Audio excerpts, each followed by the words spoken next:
자, 이제는 149페이지 한번 보시겠습니다. 여기 빨간 걸 제가 쳐놓은 게 농업 경영 계획서를 작성해 제출해야 농지 취득 자격증에서 발급받을 수 있다. 자, 조금 아까 제가 말씀드렸듯이 예전에는 농지 취득 자격증 명서를 발급받으려면은 농업인이었어야지 돼요. 다시 말하면 20km 이내에 6개월 이상 거주를 했고 그 동네 그 이장님이나 이러신 분들이 농지위원회에서 저 사람이 실질적으로 농사를 짓는 사람인가 아닌가를 면밀히 검토해보고 농업인, 농사를 짓는 사람만이 농취증을 해줬는데 법이 바뀌었다 이겁니다. 오늘까지는 뭐 했어? 여기 강의 나와서 강의했어. 근데 내가 경매로 나온 걸 가지고 낙찰을 받고 면사무소에 갔어. 갔더니 담당자 내가 농지 취득 자격증에서 뛰러 왔습니다. 그랬더니 뭘 준다고요? 농업 경영 계획서를 주는 겁니다. 그러면 내가 농업 경영 계획서에 나는 오늘까지는 농사를 짓지 않던 사람인데 이 농지를 산 다음서부터 내가 이런 식으로 여기에 농사를 짓겠습니다. 배추를 심겠습니다. 콩을 심겠습니다. 그 다음에 인력은 내가 하겠습니다. 기계를 쓰겠습니다. 이런 식으로 내가 영농 계획을 써서 제출을 하면은 담당자는 이 계획서대로 영농 계획서대로 농사를 지을 수 있는지 없는지만 검토하는 겁니다. 그러니까 여태까지 농사를 지었느냐 안 지었느냐는 따지지 않는다 이런 게. 그러니까 영농 계획서대로 농사를 지을 수 있는지 없는지만 살펴보고 영농 계획서대로 농사를 지을 수 있다고 하면은 농지 취득 자격증을 발급해 준다 이런 얘기입니다. 이해가셨죠? 그러나 보십시오. 미성년자, 종중, 교회, 일반 법인은 영농 계획서를 제출해도 실질적으로 농사를 지어요, 못 지어요? 못 짓는다고 생각하기 때문에 그런 사람에게는 농지증을 해주지 않는다는 겁니다. 예전에 한번 이런 경우가 있었습니다.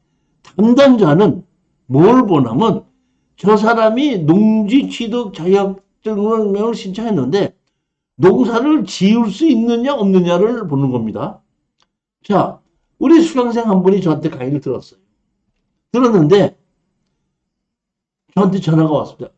교수님, 제 동생이 엊그저께 군에 있다가 제대해갖고 제가 제 동생 이름으로 그 농지 경매로 나온 거를 하나 낙찰 받으라고 그래서 낙찰 받고 농지 취득 자격증을 뛰러 갔어요.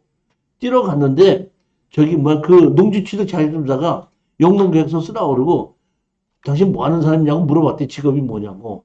그랬더니 제가 군에 있다가 제대했고요. 이번에 지금 복학합니다. 그러니까 대학에 복학합니다. 그랬더니 당신 대학에 이제 복학한다고? 예. 대학 복학하는 사람이 무슨 농사를 지어? 안 돼! 그런다는 거야. 그래서 내가 대학은 대학에 다니더라도 내가 열심히 여기에 농사는 그대로 짓고 만약에 여기 농사 안 질 때는 농사를 안 짓는 거에 대해서 해결을 해주고 농사 짓는 안 보십시오 하고 다시 가서 얘기를 잘해라 해가지고 농지 취득 자격증을 발급받은 것이 있습니다. 또 하나 예전에 반가격으로 떨어진 농지가 있었거든요. 우리 여자분이 이제 그걸 보고 이거 농지 취득 자격증 해줄 거냐고 물어봤대요. 그랬더니 그 담당자가 공무원이 이렇게 보더니 사모님 같으신 분이 무슨 농사를 짓는다고 하십니까? 뭐 그냥 그래요. 사모님 같으신 분은 농사를 지으신 분이 아니지 않습니까? 해갖고 저는 안 해준대요. 그래갖고 뭐 입찰을 못 들어간다 이렇게 얘기를 했는데 그거는 이제 담당자의 이제 권한이야, 생각이야. 다시 말하면 농사를 안 지려고 하는 사람이 위장을 해서 농사를 짓는다고 위장을 해서 할 때는 안 해줄 수 있다 이런 것이 있다 이런 얘기예요. 문제가 뭐가 생겼냐면, 자, 그러면, 휠체어 탄 장애인이 농지 취득 자격증 뛰러 갔다 이런 얘기예요. 그러면 농사 지어 못 져요. 안 해줄 수 있다 이런 얘기예요. 안 해주는 거야. 근데 그게 문제가 생겼었어요. 아니, 내가 휠체어에 있다가 농사 못 짓게 뭐가 있느냐. 내가 누구한테 시켜줘도 되고 뭐 해도 되는 거 아니냐. 그렇게 해갖고 이제 그렇게 해서 사람을 보고 안 해준다는 것 자체는 무슨 차별이다. 예. 뭐 이렇게 해가지고 지금 보면 미성년자나 종중이나 교회나 일반 법인은 빼놓고는 영농 계획서를 제출하고 현황이 농사를 지을 수 있게끔 됐던 농지증을 해주고 그 다음에 농사를 짓나 안 짓느냐는 담당자가 된다? 감시한다 이런 얘기.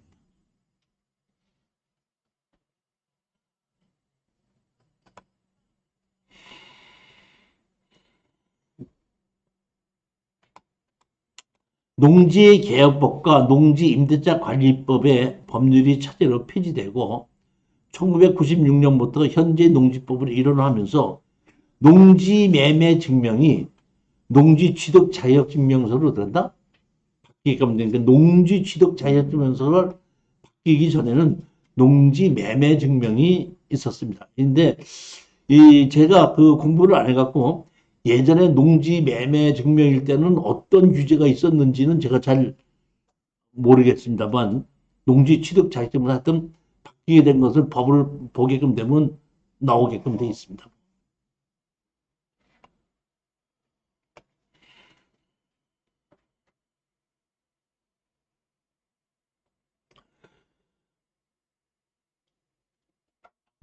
농지취득자격증명서가 20km 이내에 6개월 이상의 거주 여건이 없어져서 비교적 영농계획서를 제출하고 영농을 할 수 있다고만 보게끔 되면은 상당히 이렇게 간편해진 겁니다. 그러니까 다시 말하면 실질적으로 농사를 지을 수 있게끔 현황이 되어 있는 것은 농지취득자격증서 발급받는 거 걱정 안 하셔도 됩니다. 그런데 지목이 농지인데 가서 보면 도로로 쓸 수도 있죠. 그 다음에 집이 지어줄 수도 있죠. 그 다음에 창고로 쓸 수도 있죠. 이러한 다시 말하면 다른 목적으로 쓰고 있을 때에 농지취득자격증명서가 어떻게 되느냐가 우리가 지금 관심사가 많은 게 그거예요. 보면은 자, 제가 다시 한번 또 말씀드리는데 농지 갖고 돈 버는 건 어떻게 해서 번다고 그랬죠? 우리가 돈을 버는 건 어떻게 해서 벌어야 되죠? 아니, 싸게 사서 비싸게 팔아야 되는 싸게 사서 비싸게 팔아야 되는 거 아니에요. 그러면 일반 매매인 경우에는 땅 주인이 싸게 안 팔으면 된다? 싸게 살 수가 없는 거예요. 경매에서는 안 팔리면 가격이 떨어지죠. 그러면 안 팔리는 이유가 뭐냐면 담당자가 농지증을 안 해준다 그러면 된다? 사고 싶어도 살 수가 없잖아요. 그러면 가격이 떨어지잖아. 떨어졌을 때 사서 농지증을 만들어내면 된다? 다시 원래 정상적인 가격으로 팔 수 있잖아요. 제가 지금 얘기하는 것은 대부분이 뭐냐면 일반적으로 담당자가 농지증을 안 해주겠다고 하는 것을 어떤 식으로 우리는 농지증을 받을 수 있느냐 그것만 가지고 얘기하는 것이지 담당자가 농지증 해주세요 그랬더니 예 여기 있습니다 해드리겠습니다 하는 농지를 가지고 얘기할 필요는 없다 이런 얘기예요. 이해가 가셨죠? 그 얘기를 하는 겁니다 지금. 담당자가 농지증을 안 해준다고 했을 때 왜 안 해줬느냐 이런 얘기예요. 그러면 왜 안 해줬는데 우리가 해보니까 왜 그 농지증을 해줘야 되느냐.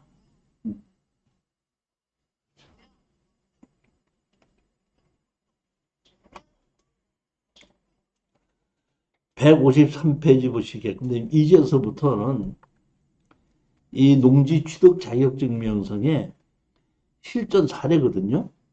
자, 이 실전 사례가 제가 읽고 여기에 있는 실전 사례가 한 20여 개가 돼요. 20여 개를 가지고 농지만 가지고 얘기를 하게끔 되면은 농지증만 가지고 얘기하게 되면 한 앞으로 2시간, 3시간 다 끝납니다. 그런데 농지만 아니고 경매를 낙찰을 받아서 농지 취득을 낙찰까지 받아서 팔 때까지 다 얘기를 하게끔 되면 그 사례를 한 20개를 다 얘기하면 한 6, 7시간이 돼야 돼요. 제가 여기서 보면 전부 다를 얘기를 하는 것은 한두 가지만 얘기를 하도록 하고 나머지는 농지 취득 자격증에서 발급받는 그 사례만 가지고 얘기를 하도록 하겠습니다.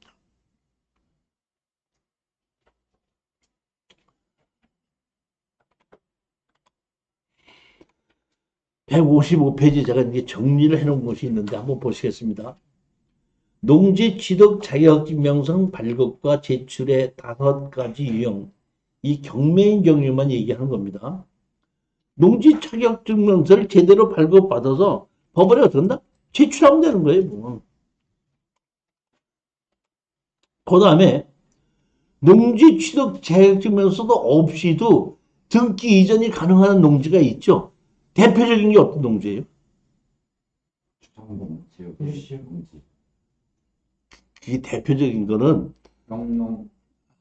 상속으로 농지를 줘봤는데 상속으로. 그러니까 상속으로 됐을 때는 농지 취득 자격증명서 제가 이렇게 상속을 받는다고 할 때는 일반 거래가 아니고 그때 농지 취득 없이 그냥 해준다는 얘기예요.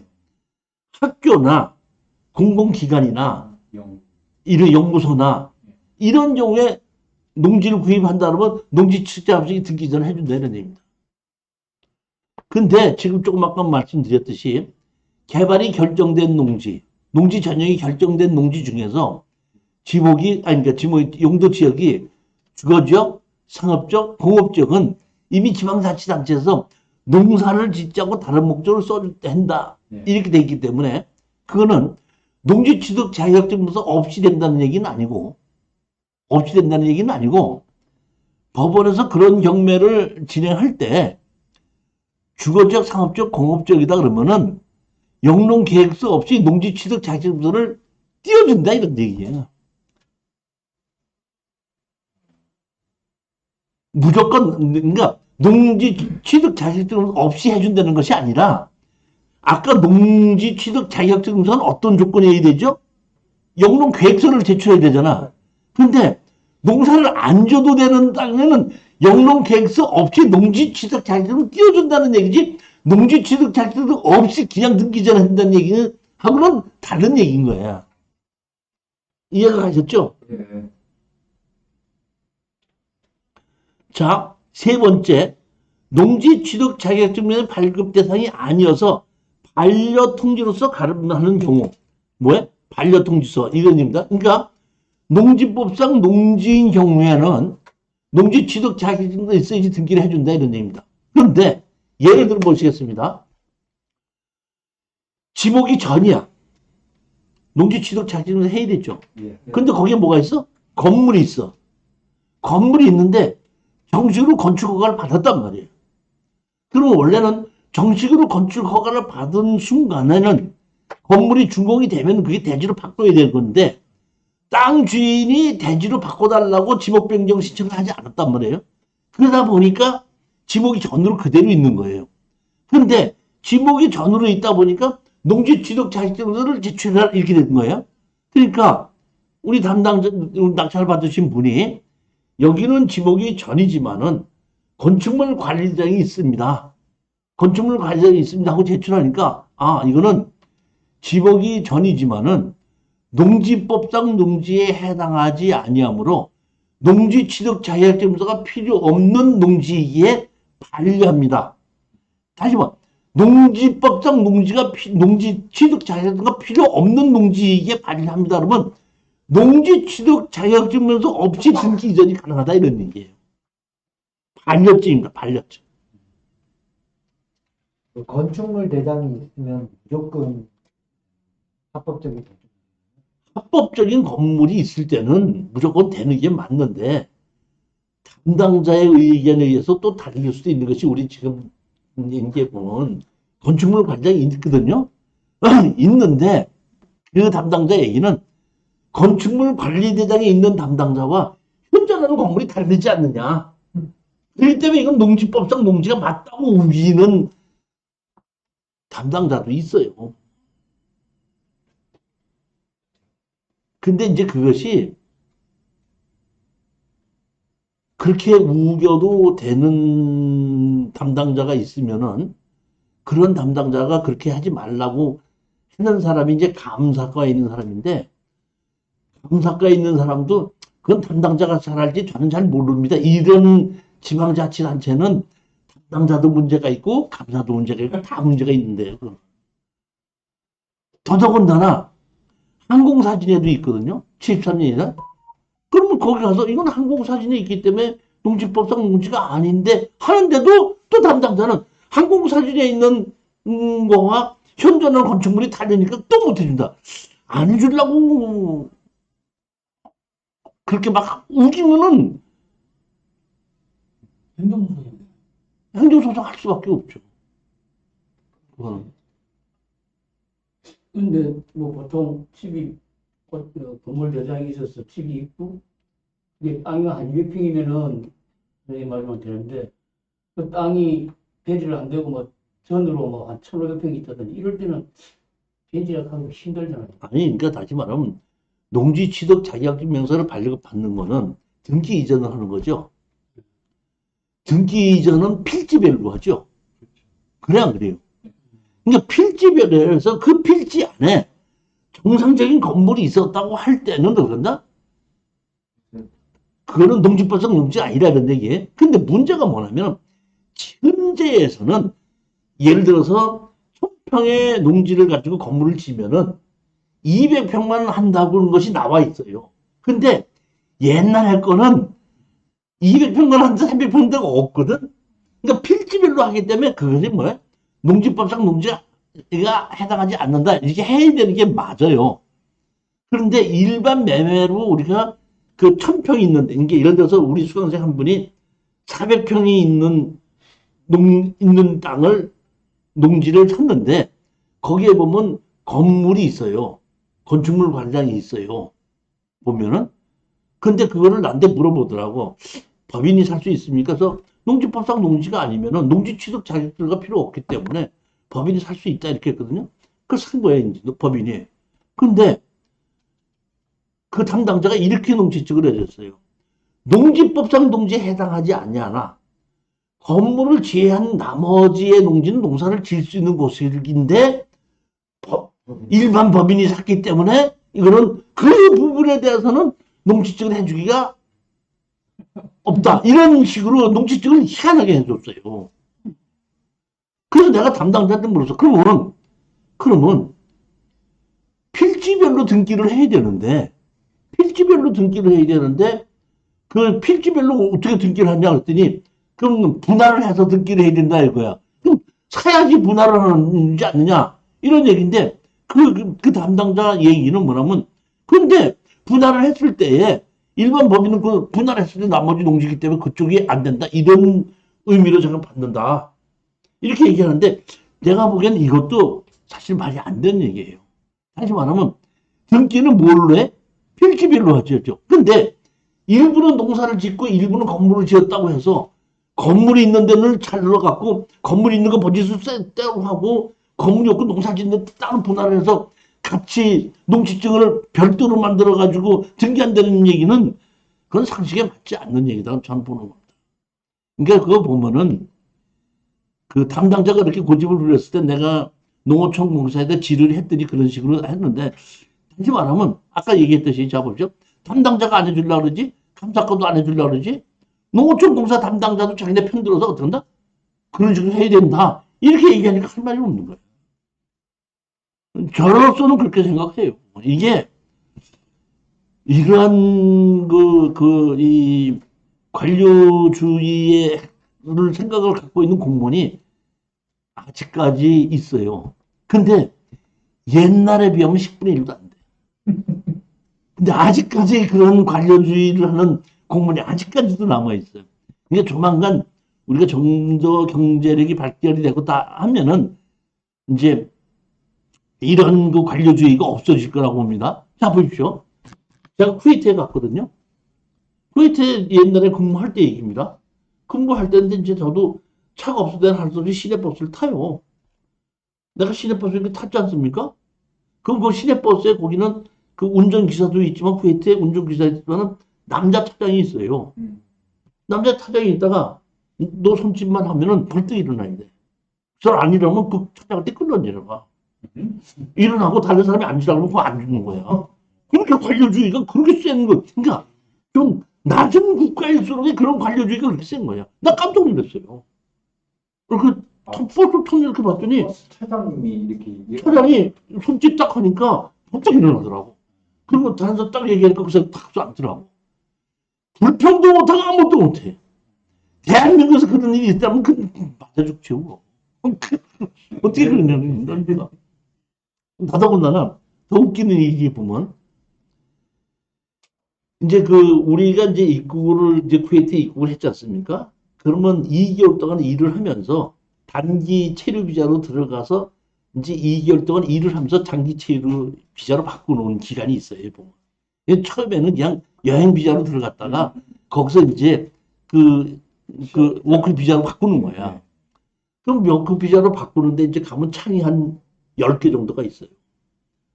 그 이제 12시만 되면 3시까지 이제 쉬고 3시부터 다시 일을 하거든. 그러니까 이제 어떻게든지 오전에 일을 봐야 돼. 10시 반에 갔는데 줄이 한 10개끔 되는데 요쪽 한 서너 개 줄은 3명밖에 없고 나머지 줄은 한 10대 명이 있는 거야. 그러니까 10대 명 있는데 줄을 서야 돼. 3명 있는데 줄을 서야 돼. 그 한국에서는 그래요.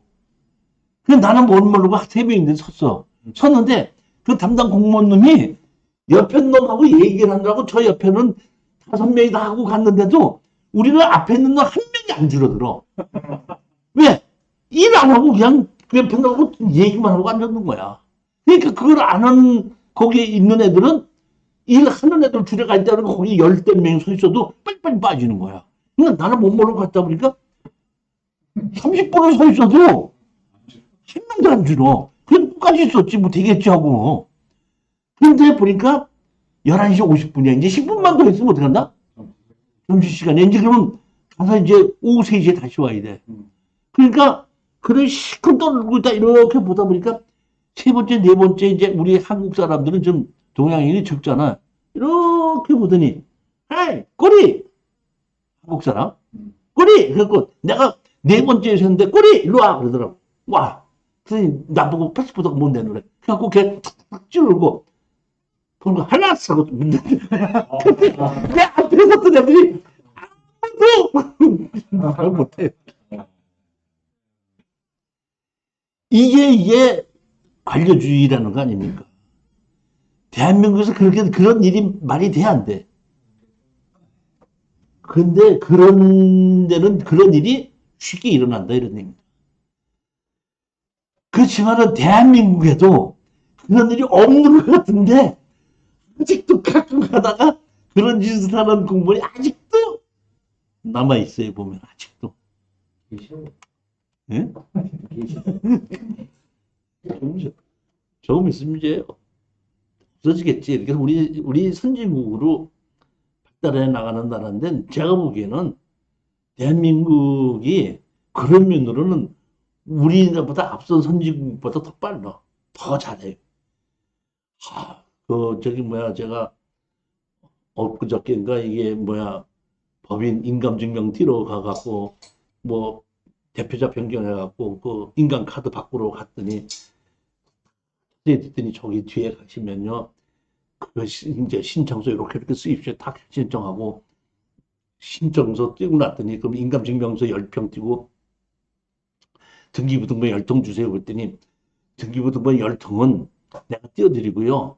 인감증명 10통은 저기 자동으로 띄자고요. 그러더니 자동 있는 기계로 나한테 오래.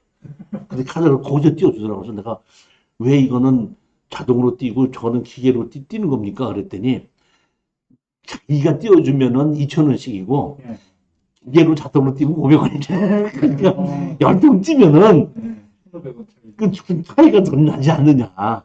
그러니까 이제 그렇게 하지 마시고 이렇게 하고 이렇게 하면 되는데 아, 대한민국에 이런 공무원들이 지금 있다는 겁니다. 이런 공무원들이. 예? 희망이 있어요. 아니, 우리 저희 아주 대한민국이 살기 좋은 나라고 공무원들도 이렇게 관료주의 공무원들이 가끔가다 남아있긴 하지만은 거의 지금 없어지고 있는 그런 상태라고 보시면 돼요. 자, 네 번째 물건 보시겠습니다. 네 번째. 농지 취득 자격증명 발급 거부 대상이지만 원상복구를 전제로 발급받아 제출하는 경우. 이게 뭐 가서 보면은 불법 건축물이 있는 거죠. 그러니까 영농 계획서대로 농사를 지을 수가 없지 않습니까? 그런데 영농 계획서대로 농사를 지을 수가 없는데 여기서 두 가지가 나오는 겁니다. 그러니까 세 가지가 나오는 거죠. 일반 매매로 산다고 하면은 원상복구를 해야 됩니다. 먼저 해놓고서 농지 추정을 해야 돼요. 경매로 산다 그러면 내가 낙찰을 받고 나면은 원상복구를 하겠다는 조건으로 어떻게 한다? 농지증을 해주는 겁니다. 공매로 사면은 샀으니까 원상복구하고 난 다음에 농지증을 신청해야 되는 겁니다. 이해가 가셨습니까? 예. 자, 일반 매매로 사면 원상복구 시켜놓고 농지증을 신청해야 된다. 경매는 원상복구 조건으로 농지증을 해준다. 공매로 샀으면 사놓고 원상복구 시킨다. 이해가 가요? 네. 그러면 사놓고 원상복구 한 다음에 농지증을 신청해야 되네. 아, 그러고 난 다음에 등기 이전을 하는 거죠. 그러니까 일반 매매는 예. 원상복구 해야지 농지증을 해줘서 거래를 해서 등기가 되는 거고, 경매는 원상복구 조건으로 농지증을 받아서 낙찰을 받고 난 다음에 하는 거고, 원상복구 조건으로 하는 거고, 예. 공매는 그냥 낙찰을 받아서 돈 잔금 다 내고, 내 거가 됐으니까 내가 된다? 원상복구를 해야지 등기 이전이 되는 겁니다. 그 대신 공매의 경우는 인감이 3개월밖에 안 돼요. 아니, 그러니까 공매인 경우에는 낙찰을 받고 1년이 지나든지 2년이 지나든지 자기 이름으로 등기 안 하면은 사기는 샀는데 내 이름으로 등기를 못 한다 뿐이에요. 그러니까 예전에 제가 부산에 가서 이제 강의할 때인데 이제 강의를 끝마치고 전철을 타러 왔더니 우리 수강생 한 분이 전철역에서 같이 만났어. 같이 전철 타고 왔는데 이러더라고. 사실 제가 공매로 밭을 하나 낙찰을 받았는데 먼저 주인님이 거기다가 갖다가 그 자갈을 갖다가 부어가지고 그 농사를 질 수 없게끔 만들었고 농지증을 안 해주는데 이걸 어떻게 하면 좋습니까? 물어보더라고. 내가 바로 그 자갈 갖다 둔 사람이 형사고소하라고 그랬죠. 자갈 싹 치우게끔 만들어 놓고 그다음에 다시 그 농지증을 발급받아서 원상복구 시켜야 되니까 자갈을 싹 다 없애갖고 농사를 지을 수 있게끔 현황을 만들어 놓고 난 다음에 그때 등기 이전한 겁니다. 자, 일반 매매는 어떻게 된다고? 원상복구 한 다음에 농지증을 신청하고 매매를 해서 등기 이전을 한다. 경매는 원상복구 조건으로 해서 낙찰을 받고 난 다음에 그 후에 원상복구 해야 된다. 세 번째는 공매인 경우에는 낙찰을 받고 잔금을 내고 원상복구 해야 된다. 자, 그러면 여기서 맨 처음에 원상복구 경매 때 원상복구도 있고 일반 매매 때 원상복구도 있고 공매 때도 원상복구가 있죠. 여기서 원상복구라고 하는 것은 건물을 없애는 것이 원상복구라고 생각할 수가 있는데 그것도 방법이지만은 농지법에 어긋나지 않게끔 하는 것도 원상복구예요. 예를 들어서 건물이 있는데 무허가 건물을 양성화시켜서 합법적인 건물로 만들어도 된다는 얘기입니다. 그것도 원상복구예요. 허무는 것만 원상복구라는 것이 아니라는 겁니다. 이해가 가셨죠? 예. 그러니까 처음부터 일반 매매가 됐든지 경매가 됐든지 공매가 됐든지 원상복구해야 된다는 조건은 다 같다 이런 얘기예요. 그러니까 경매는 낙찰받고 일주일 후에 하지 하고 그다음에 낙찰받고 원상복구 조건이면 뭐 몇 개월 이렇게 잡고 하는 거고 일반 매매인 경우에는 원상복구 해야 되고 공매는 경우에는 원상복구 해야지 등기 이전이 되는 거고 근데 원상복구라는 것이 건물을 허무는 것이 아니라 농지법에 어긋나지 않게 하는 것이 그것이 원상복구다 이런 얘기입니다. 다섯 번째입니다. 다섯 번째. 농지 취득 자격증명 발급이 거부되어 제출할 수 없는 경우 농지법상 농지에 해당하나 불법 건축물이 있어서 농지 취득 자격증명서를 발급해 줄 수 없습니다 하고 미발급 이런 것이 나오는 겁니다. 이게 제가 보면 그게 농지 취득 자격증명서의 그 종류가 지금 이렇게 해다 보니까 5가지 정도로 나뉘어지더라 이런 얘기입니다.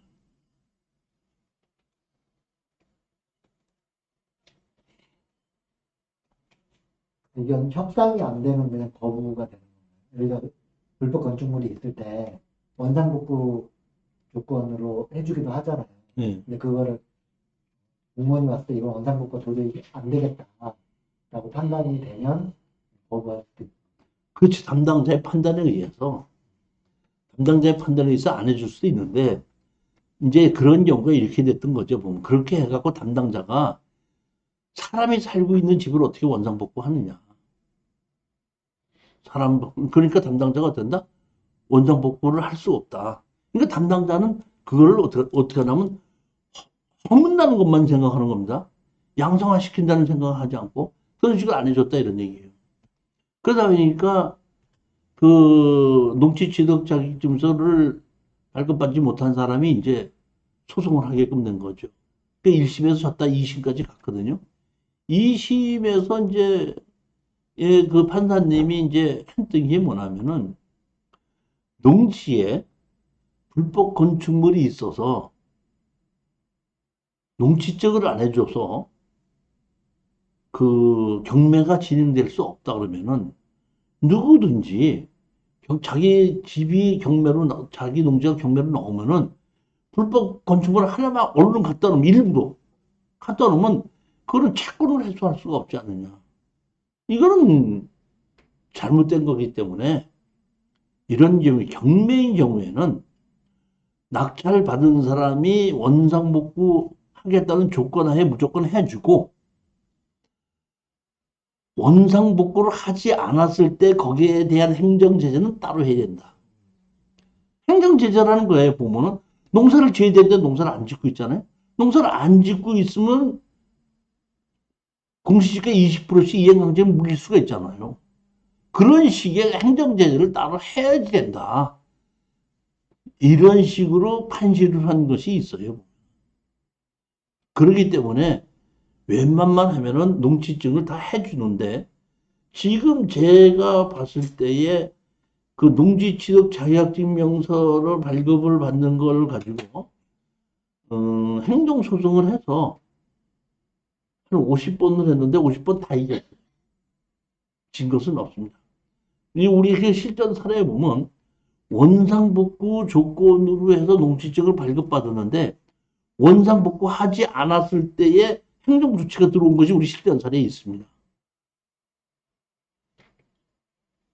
그렇기 때문에 원상복구 조건으로는 경매인 경우에는 원상복구로서는 다 농지증을 해줘야 한다는 것이 맞다는 것을 그렇기 때문에 농지증을 가지고는 별로 걱정을 하지 않고 제가 추천 물건을 합니다. 지금 제가 여기 지금 강의하는 것은 뭐냐면 제가 쓴 것이 아니라 농지민원 사례집 농어촌 농림축산식품부에 들어가면은 농지민원 사례집이라는 것이 있거든요. 그러니까 여러분들이 그 인터넷 들어가셔서 농림축산식품부에 들어가셔서 농지민원 사례집 한번 쳐보세요. 치면은 농지민원 사례집이 한 4-5가지가 나와요. 근데 보면 10년 전에 만드는 거, 6년 전에 만드는 거, 3년 전에 만드는 것이 이렇게 있거든요. 거기에 보시면 자세히 나와 있고, 최근래 거는 제가 우리 농지 저기에 올렸어요. 보셨어요?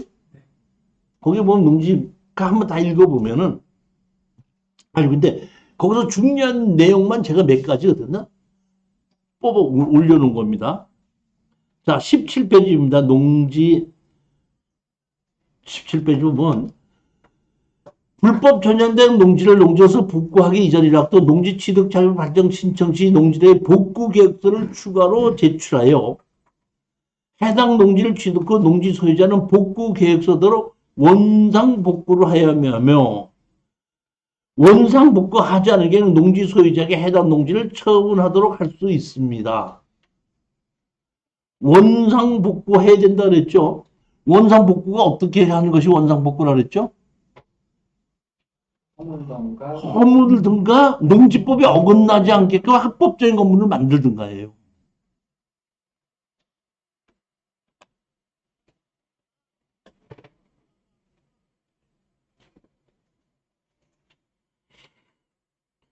자, 농지실험 두 번째입니다. 지목이 전으로 되어 있는 토지를 오랫동안 방치하거나 농지 환영적 받지 아니하고 타용도로 농작물 경제나 단식물 재배지에 이용하기 어려운 상태라면은 이는 농지법에 따른 농지에 해당하므로 취득 시 농지 취득 자격증을 발급받아야 합니다. 지목이 전답 과손으로 되어 있다면은 실질적으로 농사를 짓고 있지 않아도 또는 다른 목적으로 쓰고 있어도 농지법상 농지에 해당한다 이런 얘기예요. 그렇기 때문에 농사를 안 짓고 있어도 농지 취득 자격증서를 발급받아서 제출해야 된다 이런 얘기입니다. 다만 1973년 1월 1일 이전이죠. 그러니까 1973년 1월 1일 이전에는 농지 보존 및 이용에 관한 법률이 아니고 농지개혁법 때죠.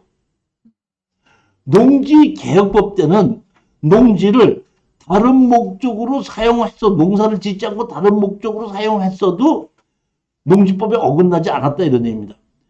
1974년 1월 1일 이후부터 농지개혁법이 농지의 보존과 이용에 관한 법률로 바뀌면서 모든 농지를 농지 이외의 목적으로 사용할 때는 농지 전용 허가를 받아야 한다 돼 있는데 받지 않고 사용하기 때문에 원상복구 시켜야 되는데 1973년도 1월 1일 이전에는 그런 법이 없었기 때문에 관계가 없다 이런 뜻입니다. 그러니까 현재 어떤 농지를 가서 봤는데 불법으로 농지인데 불법으로 쓰고 있었다라면은 그것이 1973년 1월 1일 이전서부터 불법으로 쓰고 있었는지 그 이후부터 불법으로 쓰고 있었는지를 확인해야 된다는 얘기입니다.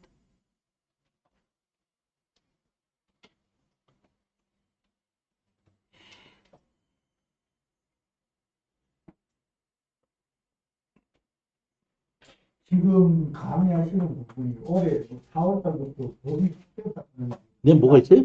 올 4월달부터 영농 농지에 대한 법이 바뀌었다는 그걸 다 감안해서 지금 강의. 연동계획서라든가 그 주말농장이나 이런 데는 규제가 심해졌다.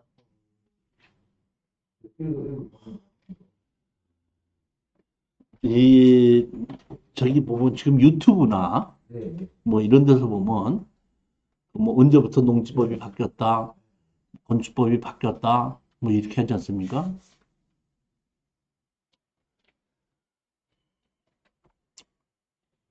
저 누구한테서 저한테 전화가 왔어요. 저는 어디인데 당신은 강의는 잘하는데 왜 인원이 없냐? 나는 인원이 없어요. 5,000명도 안 되니까. 그럼 내 그 강의 보는 사람은 뭐 해봐야 200~300명이에요. 근데 유튜브 이렇게 보면 뭐 2000년, 21년 4월부터 농지법이 바뀌었다. 몇십만이 봐요. 근데 아셔야 될 것은 농지법이 축 있는데 여기서 한 규절이 바뀌면 농지법이 뭐 바뀌었다고 엄청나게 바뀐 걸로 된다? 광고하는 거예요. 유튜브 하기 위해서 그건 하는 것이지 우리가 농지를 투자하는 데도 필요한 건 한 개도 없어요. H 때문에 농업 지능구역에서의 체험 농업이 인가, 실제로 우리가 그 농지법이 바뀐 걸 가지고 투자하는데 문제가 있는 걸로 바뀌었을 때 제가 다 얘기해요. 제가 보면 작년에 우리 연금이 어떤다? 30길 이내에 된다? 2년 이상 있어야 된다. 필요한 거, 우리 투자하는데 필요한 거 바뀐 건 다 얘기를 해요. 근데 부동산에, 농지에 투자하는데 필요 없는 거 바뀐 건 내가 뭐 하려고 얘기하냐.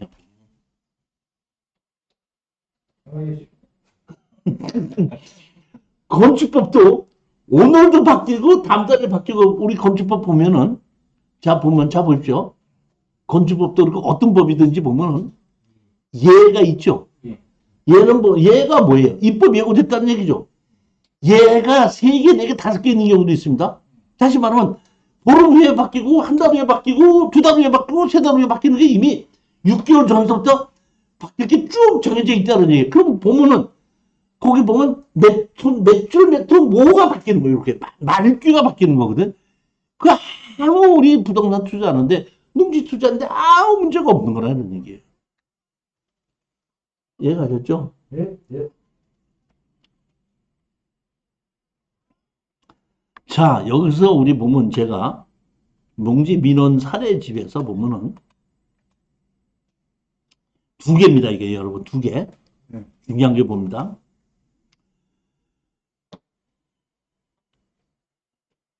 가서 봤더니 도로를 쓰고 있어요. 뭐를 쓰고 있어?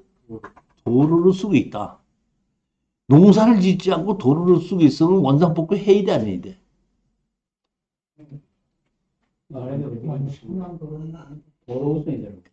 농지법에서 농로나 제방도 농지를 보는 거거든요.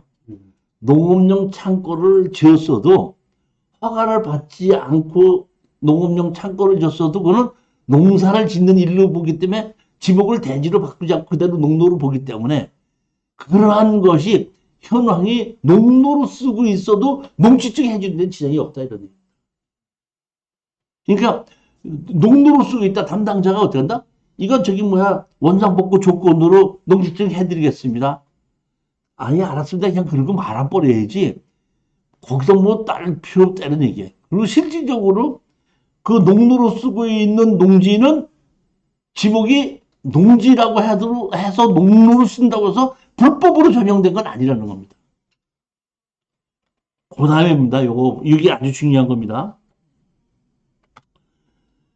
1998년 10월 말 이전 농사 및 생계지 유지를 위하여 부득이 농지를 불법으로 적용하는 경우로서 원상복구가 사실상 곤란한 경우에는 양성화 추인 조치를 통해 농지 전용 허가를 받은 후에 취득할 수 있습니다. 1988년 10월 이전에 우리가 국토지리정보원 가서 항공사진을 보게끔 되면 이걸 뭐 한다고요? 양성화 시켜가지고 그런다? 보면은 농지 전용 허가를 받았으면은 농지 전용 허가를 받았기 때문에 농지가 아닌 거죠. 그러니까 불법으로 농지에 집을 지었다고 하더라도 호화스럽지가 않고 그냥 농사를 짓는 사람이 생계 유지를 하기 위해서 불법으로 건물을 지었다 그러면은 양성화를 한다 이런 얘기인데 여기서 이 양성화 있죠. 제가 이 양성화가 다음번에 토지 개발에 이 양성화 강의를 할 거예요. 그러면 양성화 강의를 하는데 자 그러면 여기서 양성화가 농지가 아닌 곳에 이런 98년도가 아니라 예를 들어서 90년도에 집이 있다. 그러면 양성화가 돼야 안 돼요. 네? 현재 건축법상 이거는 농지법에서 보는 거고 건축법이나 다른 법에 의해서 양성화가 가능한 거는 90년 됐든지 91년 됐든지 92년 됐든지 양성화는 가능합니다. 다만 조건이 양성화라는 것 자체가 그냥 건축물 관리장을 만들어준다는 것이 아니고 제가 지금 양성화 시킨다는 얘기는 처음서부터 이미 건물이 지어져 있는데 건물이 없는 걸로 생각을 하고 채권계를 허가를 받아주는 거예요, 담당자가. 그리고 채권계를 받아주고 그 다음에 중공난 걸 받아준다 이런 뜻이에요. 그러니까 현재 건축법에 다 맞아야 되고 건폐율과 용적률에 다 맞아야 됩니다. 그러니까 여기 양성화 시켜준다는 얘기는 건축법에 맞을 때 양성화를 시켜준다는 얘기지 건축법에 어긋난데 양성화 시켜준다는 얘기는 아닙니다. 그러니까 제일 먼저 양성화를 시키기 위해서는 건축 설계 사무실에다가 설계를 해서 현재 건축법과 어느 것이 잘못되어 있는지를 보고 만약에 잘못되어 있다고 할 때는 그걸 고치기가 어렵다. 그럴 때는 양성화가 자체가 안 된다는 거 아셔야 돼요. 무조건 양성화를 해준다 이런 뜻은 아니다. 그리고 이거는 농지법에서의 얘기입니다. 자 보면 농업진흥지역에 농업인이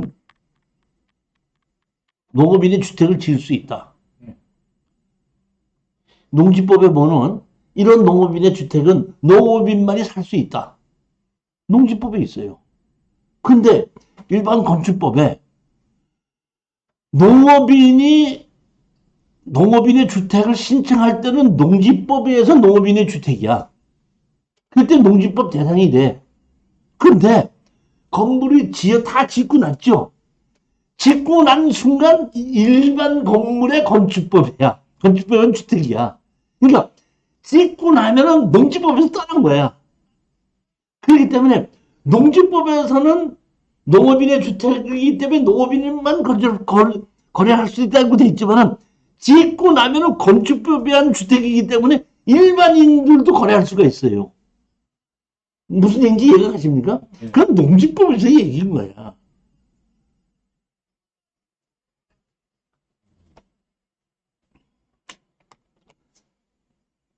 그런 걸 우리가 잘 알아야 되고 27페이지인데 이것도 또 상당히 중요한 겁니다. 우리 수강생 한 분이 전이 반으로 떨어진 것을 샀어요. 경매로 사서 산 것이 어떻게 샀냐면 농지를 산소가 2개 있기 때문에 원상복구 시키겠다. 조건으로 이제 낙찰을 받았습니다. 원상복구 조건입니다. 사놓고 나서 있는데 우리 수강생에게 어떤 여자분이 연락이 와서 찾아온 거예요. 사실 거기 산소가 있는 것이 하나는 시어머니 산소고 하나는 남편 산소입니다. 그런데 우리 시아주머니 잘못해가지고 걔 경매로 날아가게끔 됐는데 그 하나는 내 남편의 산소고 하나는 내 시어머니 산소다 보니까 내가 당신이 낙찰받은 그 경매로 낙찰받은 그 농지를 내가 다시 사겠습니다. 파십시오. 일반 매매는 원상복구 해야 된다 그랬죠. 경매는 원상복구 조건이었죠. 근데 이번에는 뭐예요? 일반 매매로 파는 거죠. 그럼 일반 매매로 팔면은 원상복구 해야 되죠. 그러면 시어머니 산소하고 남편 산소를 없애야 되죠. 그럼 없애고 나면 그 사람이 산다. 그럼 어떻게 해야 돼? 이거 어떻게 해야 되냐고. 아니, 그러니까 그런 경우에 우리는 그 사람한테다가 우린 처음서부터 대충 생각을 한 거예요. 이게 보면 그 산소 주인이 자기가 이걸 산소를 이전에 가든지 아니면 다시 얻는다? 사가든지 둘 중에 하나예요, 우리는. 낙찰받은 사람은 수익을 올리다 보니까 하나는 뭐냐면 어떤다? 너 산소 철거하고 나갈 때까지 뭘 낸다라? 지료 내놔라. 그럼 되는 거예요. 자, 철거하고 나가고 지료 내기 싫다? 다시 사라. 둘 중에 하나잖아요. 근데 철거하고 나가겠다는 것이 아니라 다시 사겠다 왔어. 그럼 원상복구를 해야죠. 원상복구 어떻게 해야 돼?